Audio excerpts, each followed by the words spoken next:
Hello, everyone. My guest today is Richard Green. He's the founder and CEO of a company called Evvnt, a platform looking to change an industry through creating an affordable service where one simply did not exist before. He loves challenging the norm and trying to change the world one event at a time. Richard, are you ready to take us to the top?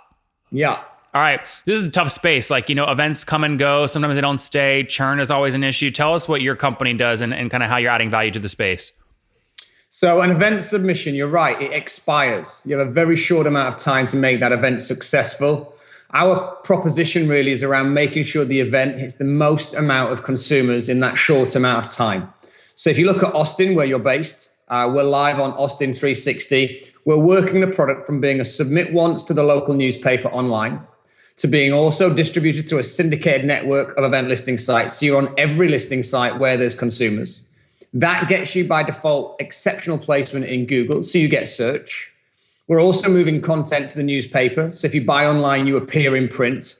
And lastly, with some of the newspapers we're working with, we have relationships with a company called Spoken Layer, and we can also get those events into voice. So if you're in Austin, you submit an event to the paper yesterday, no one's going to see it. But if you submit it today through our relationships with newspapers, you're on the website, you're featured, you're distributed, you're in print, and you're on voice. So if you're asking Siri or Alexa where to go tonight, that information's around you. We think that's a good product. And what's your model? Is it a SaaS company?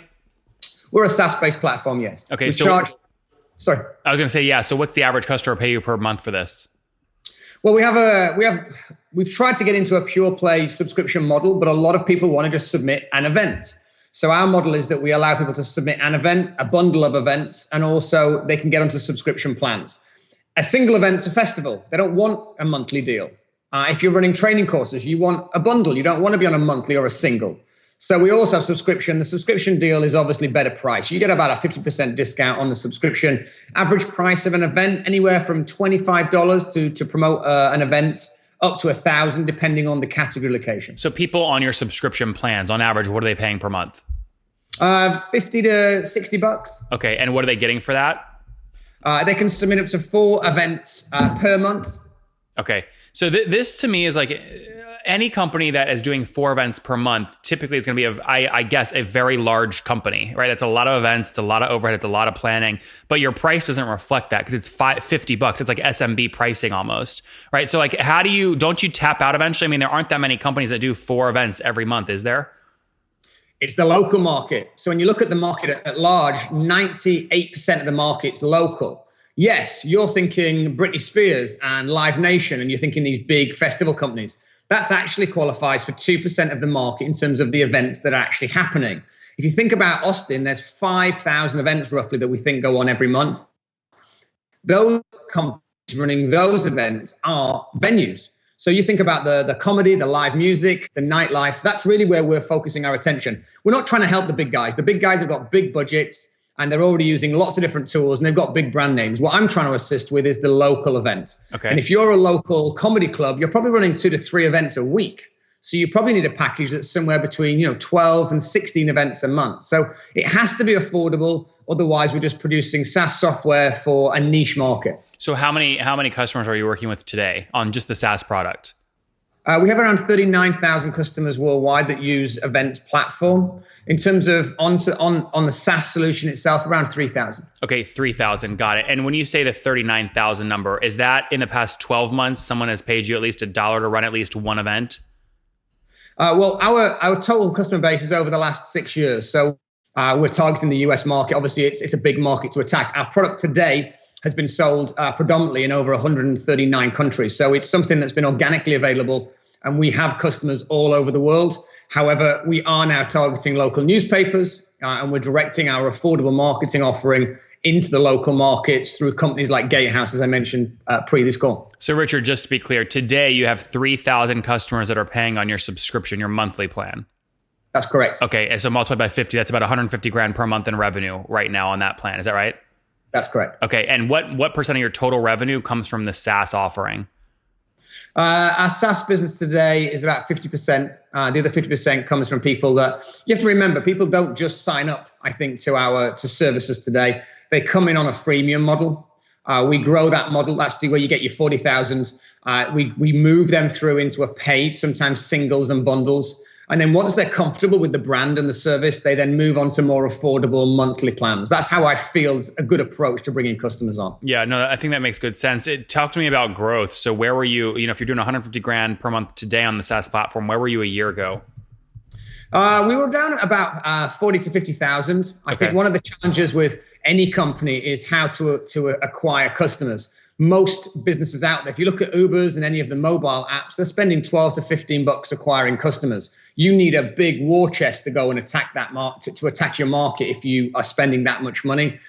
Any technology company on the market today is challenged by customer acquisition. One of the luxuries we have is that there's 65 million events being submitted onto the web every year. And what we're trying to do is get into the workflow of those event submissions. So by working with newspapers, providing them event calendars, and allowing local audiences to submit locally and access our product really has a zero cost of acquisition. And that's really where we're focusing over the next 12 to 24 months strategically. So it has zero direct cost of acquisition, but if you do fully weighted and you account for your team's time and the phone calls and the travel and things like that, it does have a CAC. I mean, so what would you say your fully weighted CAC is to get a new $50 a month account? Well, we put that in at about 60% right now. Net margins are sitting at 92, but we think it drops it down to 60 if you think about the cost of the build. However, that build in terms of our strategy to come into the US market with event calendars to access events organizers who want to promote events, that technology build is now over the hump.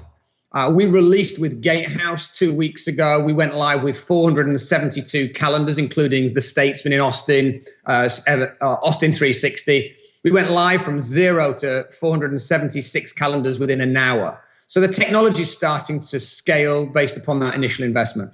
Okay, but Richard, sorry, I don't understand. My question was to get a new $50 a month account, what are you paying to acquire that customer fully weighted? Your answer was 92% net margin and 60% gross. I don't understand how that answers the CAC question. Oh, I see. In terms of cost per acquisition. Yeah. Cost per acquisition in the business today is probably about 20%. It's not high. 20% of what? Of the price that they come in at. So at £50, you're looking at about $15 to acquire a customer. Okay, got it. So you're getting paid back in the first month. I'm sorry. I look at everything as a percentage of the revenue coming in, but yeah, it's about $15 based on a $50 transaction. Got it. That's an extremely fast payback period though. 1 month is, most SaaS companies, they're looking at 12 month payback periods. So they would spend $500 to get a new $50 a month customer.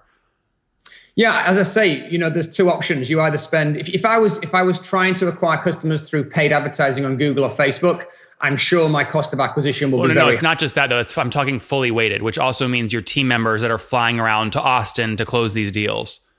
We do everything. We have people that operate from Houston, but we don't fly them around. We do everything over Zoom. We speak to clients directly over the internet. We have a very lean operation. How many people on the team? We have in London, we have 7, and we have 2 here in the US at the moment. Okay, London and the US. So you just have 9 people total then? That's correct. And are you the sole founder or you have a founding team? No, sole founder. Oh, that's great. When did you launch the company? What year? April 1st, 2012. 2012, very good. And have you been able to stay disciplined and bootstrap this, or did you raise capital? We're always raising small amounts of capital. We're currently in an investment raise right now with some newspapers already invested. We've got a $3 million raise currently occurring. Investment to date has been about 800,000. It's just small amounts to move the business when it was needed to be moved. But I class that as bootstrap still. It was still quite small. I would say 800,000. I would say no, I wouldn't classify that as bootstrapped. 800 grand in the company is not bootstrapped. Now, is that mostly equity or did you do convertible debt there as well? Oh, it's just equity. Okay, it's pure equity. Got it. And have you looked at venture debt at all or no? I have. I just don't like it. What don't you like about it? It just feels high risk. Even higher risk than giving up a big chunk of your company for $3 million? Yeah, I think the way we've raised money is we've brought people in that want to invest in the business and support the business and drive the business. Venture debt, I think it just feels a little bit more uncomfortable. I prefer to know where I stand in terms of ownership and investment in. If the company's successful, we all win. If the company's not successful, we all fail. For me, that feels good. Venture debt, I just feel like it puts me and my personal family at liability. So why does it put your personal family at liability? Venture debt does not require personal guarantees.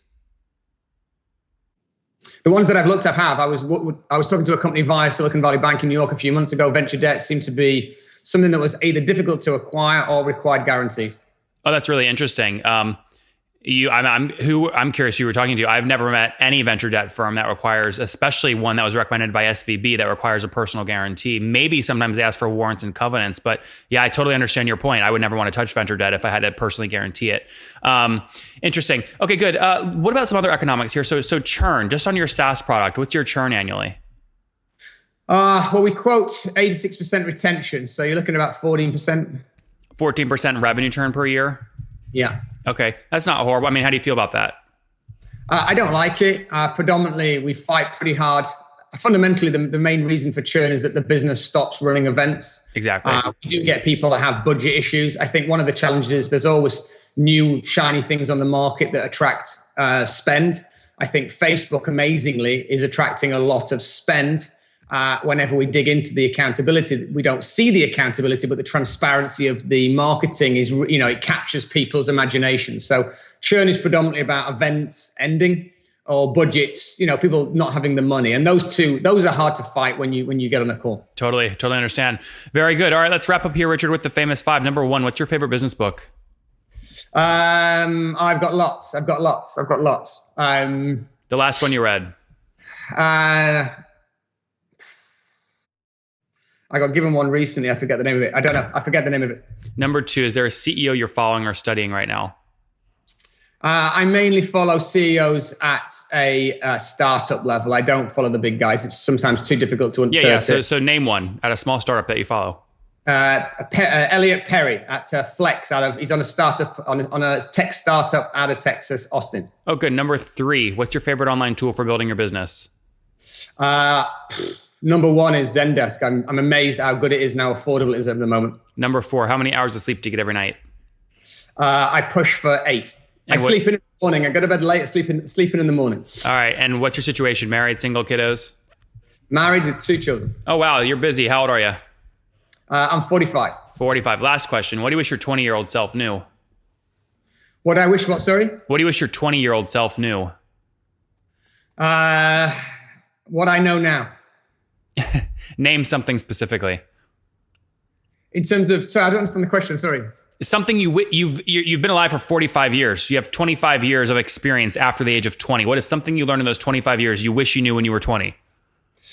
Just focus on staying happy. Don't focus on making money. Focus on enjoying what you do. Guys, focus on staying happy. Launched Evvnt back in 2012. Today, working with 3,000 customers, paying $50 a month, so 150 grand per month just on their SaaS product. That makes up 50% of their total revenue. That's up from 50 grand per month about a year ago. So 3x year-over-year growth. That's healthy. $800,000 raised to build this thing. They'll spend $15 fully weighted to get a new $50 a month customer. 14% revenue churn per year. Team of 9 folks based between London and the US. Richard, thanks for taking us to the top. Amazing. Thank you.